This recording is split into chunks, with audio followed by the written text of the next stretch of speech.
हैं। हाँ ठीक है। सीआरपीसी में आज हम देखेंगे ना चैप्टर 7A जो है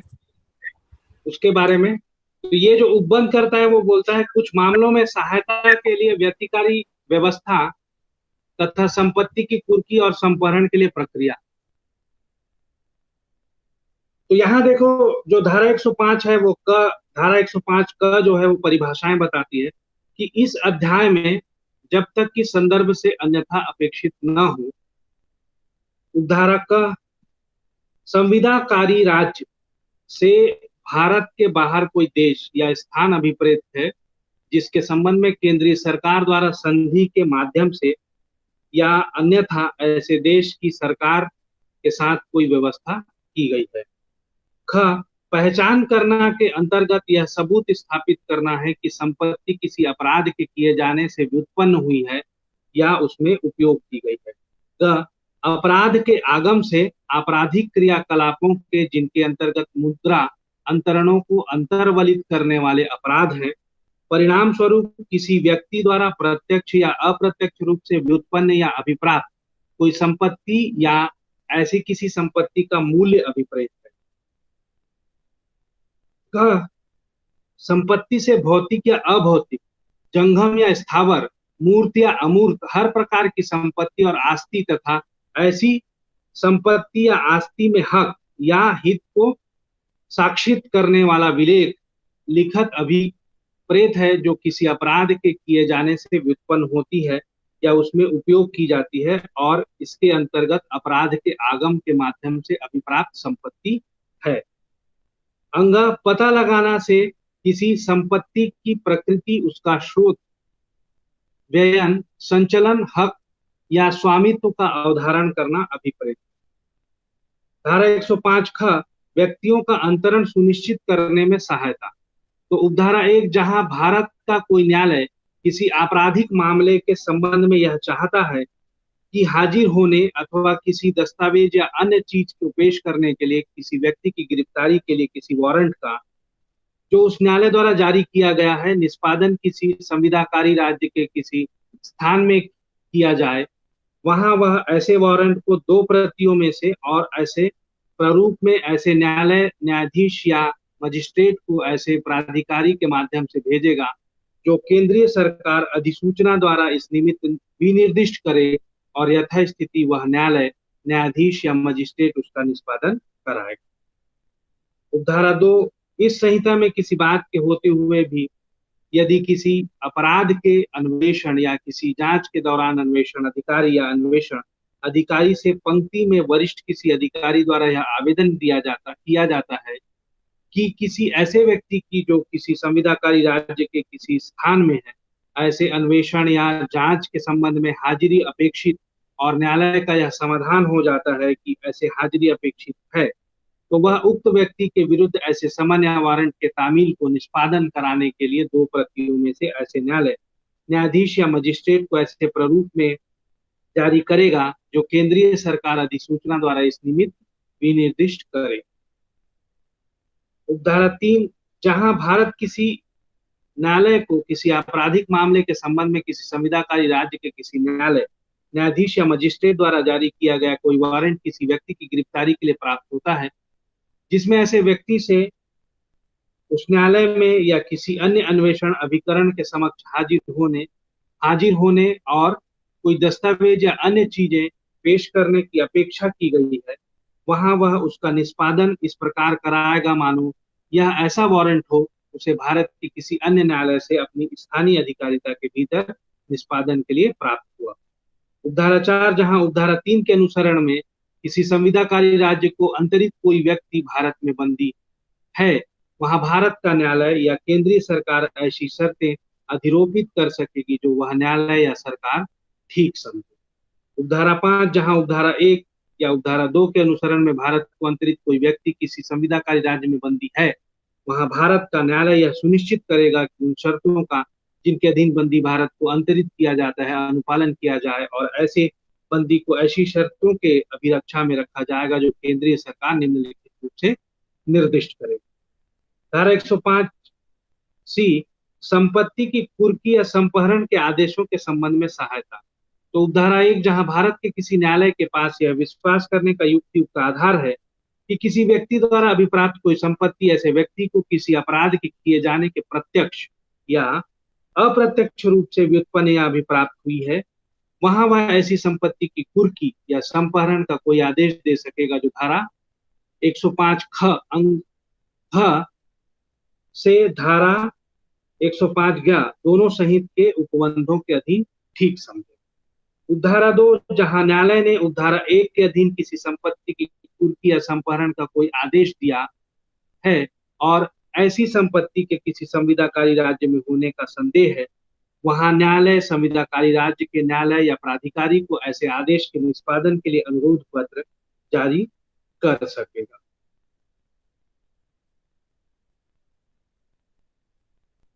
उपधारा 3, जहां केंद्रीय सरकार को किसी संविदाकारी राज्य के किसी न्यायालय या किसी प्राधिकारी के अनुरोध पत्र प्राप्त होता है जिसमें किसी ऐसी संपत्ति की भारत में कुर्की या संपहरण करने का अनुरोध किया गया है जो किसी व्यक्ति द्वारा किसी ऐसे अपराध में किए जाने से प्रत्यक्ष या अप्रत्यक्ष रूप से व्युत्पन्न या अभिप्राप्त की गई है जो संविदाकारी राज्य में किया गया है, वहां केंद्रीय सरकार ऐसा अनुरोध पत्र ऐसे किसी न्यायालय को जिसे वह ठीक समझे यथास्थिति धारा 105 घ से धारा 105 ज्ञ दोनों सहित के या तत्समय प्रवृत्त किसी अन्य विधि के उपबंधों के अनुसार निष्पादन के लिए अग्रेसित कर सकेगी। धारा 105 घ विधि विरुद्धतया अर्जित संपत्ति की पहचान करना। उपधारा 1, न्यायालय धारा 105 ग की उपधारा 1 के अधीन या उसकी उपधारा 3 के अधीन अनुरोध पत्र प्राप्त होने पर पुलिस उप निरीक्षक के अनिम्न पंक्ति के किसी पुलिस अधिकारी को ऐसी संपत्ति का पता लगाने और पहचान करने के लिए सभी आवश्यक कार्यवाही करने के लिए निर्देश दें। उपधारा 2, उपधारा 1 में निर्दिष्ट कार्यवाही के अंतर्गत किसी व्यक्ति, स्थान, संपत्ति, आस्ति, दस्तावेज, किसी बैंक या सार्वजनिक वित्तीय संस्था की लेखा बही या किसी अन्य सुसंगत विषय के बाबत जांच, अन्वेषण या सर्वेक्षण भी हो सकेगा। उपधारा 3, उपधारा 2 में निर्दिष्ट कोई जांच, अन्वेषण या सर्वेक्षण उप न्यायालय द्वारा इस निमित्त किए गए निर्देशों के अनुसार उपधारा 1 में उल्लिखित अधिकारी द्वारा किया जाएगा। धारा 105 अंग संपत्ति का अधिग्रहण या कुर्की। उपधारा 1, जहां धारा 105 घ के अधीन जांच या अन्वेषण करने वाले किसी अधिकारी के पास यह विश्वास करने का कारण है कि किसी संपत्ति के जिसके संबंध में ऐसी जांच या अन्वेषण किया जा रहा है छिपाए जाने, अंतरित किए जाने या उसके विषय में किसी रीति से व्यवहार किए जाने की संभावना है जिसका परिणाम ऐसी संपत्ति का व्ययन होगा, वहां वह उक्त संपत्ति का अभिग्रहण करने का आदेश कर सकेगा और जहां ऐसी संपत्ति का अभिग्रहण करना साध्य नहीं है वहां वह कुर्की का आदेश या निर्देश देते हुए कर सकेगा कि ऐसी संपत्ति ऐसा आदेश करने वाले अधिकारी की पूर्व अनुज्ञा के बिना अंतरित नहीं की जाएगी या उसके विषय में अन्यथा व्यवहार नहीं किया जाएगा और ऐसे आदेश की एक प्रति की तामील संबंधित व्यक्ति पर की जाएगी। उपधारा 2, उपधारा 1 के अधीन किए गए किसी आदेश का तब तक कोई प्रभाव नहीं होगा जब तक उक्त आदेश की उसके किए जाने से 30 दिन की अवधि के भीतर उक्त न्यायालय के आदेश द्वारा पुष्टि नहीं कर दी जाती। धारा 105 च इस अध्याय के अधीन अभिगृहित या संप्रहित संपत्ति का प्रबंध। उपधारा 1, न्यायालय का उस क्षेत्र के जहां संपत्ति स्थित है जिला मजिस्ट्रेट को या अन्य किसी अधिकारी को जो जिला मजिस्ट्रेट द्वारा नाम निर्देशित किया जाए ऐसी संपत्ति के प्रशासक के कृत्यों के पालन करने के लिए नियुक्त कर सकेगा। उपधारा 2, उपधारा 1 के अधीन नियुक्त किया गया प्रशासक उस संपत्ति को जिसके संबंध में धारा 105 अंग की उपधारा 1 के अधीन या धारा 105 ज के अधीन आदेश दिया किया गया है ऐसी रीति से या ऐसी शर्तों के अधीन रहते हुए जो केंद्रीय सरकार द्वारा विनिर्दिष्ट की जाए प्राप्त करेगा और उसका प्रबंध करेगा। उपधारा 3, प्रशासक केंद्रीय सरकार को संप्रहित संपत्ति के व्ययन के लिए उसे उपाय भी करेगा जो केंद्रीय सरकार निर्दिष्ट करे। धारा 105 संपत्ति के संपहरण की सूचना। उपधारा 1, यदि धारा 105 घ के अधीन जांच, अन्वेषण या सर्वेक्षण के परिणाम स्वरूप न्यायालय के पास यह विश्वास करने का कारण है कि सभी या कोई संपत्ति अपराध का आगम है तो वह ऐसे व्यक्ति पर जिसे इसमें इसके पश्चात प्रभावित व्यक्ति कहा गया है, ऐसी सूचना की तामील कर सकेगा जिसमें उससे यह अपेक्षा की गई हो कि वह उस सूचना में विनिर्दिष्ट 30 दिन की अवधि के भीतर उस आय उपार्जन या आस्तियों के बेस्रोत जिनसे या जिनके द्वारा उसने ऐसी संपत्ति अर्जित की है, वह साक्ष्य जिस पर वह निर्भर करता है तथा अन्य सुसंगत जानकारी और विशिष्टियां उपदर्शित करे और यह कारण बताए कि यथास्थिति ऐसे सभी या किसी संपत्ति को अपराध का आगम क्यों न घोषित किया जाए और उसे केंद्रीय सरकार को क्यों न संपरित कर लिया जाए। उपधारा 2, जहां किसी व्यक्ति को उपधारा 1 के अधीन सूचना में यह विनिर्दिष्ट किया जाता है कि कोई संपत्ति ऐसे व्यक्ति की ओर से किसी अन्य व्यक्ति द्वारा धारित, वहां सूचना की एक प्रति की ऐसे अन्य व्यक्ति पर भी तामील की जाए। धारा 105 ज कतिपय मामलों में संपत्ति का संपहरण। उपधारा 1 न्यायालय धारा 105(6) के अधीन जारी की गई कारण बताओ सूचना के स्पष्टीकरण पर यदि कोई हो और उसके समक्ष उपलब्ध सामग्रियों पर विचार करने के पश्चात या प्रभावित व्यक्ति को, और ऐसे मामले में जहां प्रभावित व्यक्ति सूचना में विनिर्दिष्ट कोई संपत्ति किसी अन्य व्यक्ति के माध्यम से धारित करता है, वहां ऐसे अन्य व्यक्ति को भी सुनवाई या युक्तियुक्त अवसर देने के पश्चात आदेश द्वारा अपना यह निष्कर्ष अभिलिखित करेगा कि प्रश्नगत सभी या कोई संपत्ति अपराध का आगम है या नहीं। परंतु यदि प्रभावित व्यक्ति और मामले में जहां प्रभावित व्यक्ति सूचना में विनिर्दिष्ट कोई संपत्ति किसी अन्य व्यक्ति के माध्यम से धारित करता है, वहां ऐसा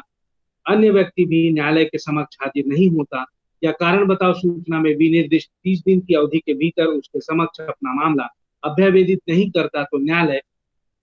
अपने समक्ष उपलब्ध के आधार पर इस उपधारा के अधीन एक पक्षीय निष्कर्ष अभिलिखित करने के लिए अग्रसर हो सकेगा।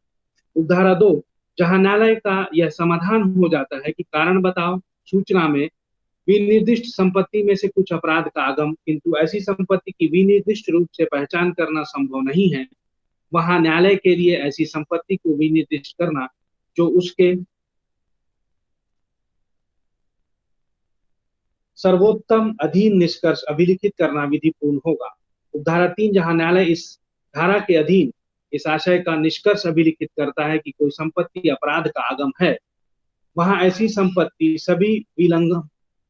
से मुक्त होकर केंद्रीय सरकार को संप्रहित हो जाएगी। उपधारा 4, जहां किसी कंपनी से के कोई शेयर इस धारा के अधीन केंद्रीय सरकार को संप्रहित हो जाते हैं, वहां कंपनी अधिनियम 1956 में या कंपनी के संगम अनुच्छेद में किसी बात के होते हुए कंपनी केंद्रीय सरकार को ऐसे शेयरों के अंतरिति के रूप में तुरंत रजिस्टर करेगी। धारा 105(झ) संपहरण के बदले जुर्माना। तो जहां न्यायालय यह घोषित करता है कि कोई संपत्ति धारा 105(ज) के अधीन केंद्रीय सरकार को संपहरित हो गई है और ऐसा मामला है जहां ऐसी संपत्ति के केवल कुछ भाग का स्रोत न्यायालय को समाधानप्रद रूप में साबित नहीं किया गया है, वहां वह प्रभावित व्यक्ति संपहरण के बदले में ऐसे भाग के बाजार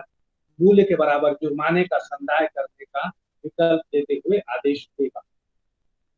उपधारा 2, उपधारा 1 के अधीन जुर्माना अधिरोपित करने का आदेश देने के पूर्व प्रभावित व्यक्ति की सुनवाई का युक्तियुक्त अवसर दिया जाएगा। उपधारा 3, जहां प्रभावित व्यक्ति उपधारा 1 के अधीन दे जुर्माने का ऐसे अवसर के भीतर जो इस नियमित अनुज्ञात किए जाए संदाय कर देता है, वहां न्यायालय आदेश धारा 105(ज) के अधीन की गई संपहरण की घोषणा का प्रतिसहरण कर सकेगा और तब ऐसी संपत्ति निर्मुक्त हो जाएगी। धारा 105 क्या, कुछ अंतरणों का अकृत और शून्य होना। तो जहां धारा 105 अंगा की उपधारा 1 के अधीन कोई आदेश करने या धारा 105(6) के अधीन कोई सूचना जारी करने के पश्चात उक्त आदेश या सूचना में निर्दिष्ट कोई संपत्ति किसी भी रीति से अंतरित कर दी जाती है, वहां इस अध्याय के अधीन कार्यवाहियों के प्रयोजनों के लिए ऐसे अंतरणों पर ध्यान नहीं दिया जाएगा और यदि किसी संपत्ति बाद में धारा 105(ज) के अधीन केंद्रीय सरकार को संपहरित हो जाती है, तो ऐसी संपत्ति का अंतरण अकृत और शून्य समझा जाएगा। धारा 105 अनुरोध पत्र की बाबत प्रक्रिया। इस अध्याय के अधीन केंद्रीय सरकार को किसी संविदाकारी राज्य से प्राप्त प्रत्येक अनुरोध पत्र, समन या वारंट, किसी संविदाकारी राज्य को पारेषित किए जाने वाला प्रत्येक अनुरोध पत्र, समन या वारंट केंद्रीय सरकार द्वारा ऐसे प्रारूप में और ऐसी रीति में जो केंद्रीय सरकार अधिसूचना द्वारा इस निमित्त निर्दिष्ट करे, यथास्थिति संविदाकारी राज्य को पारेषित किया जाएगा या भारत से संबंधित न्यायालय को भेजा जाएगा।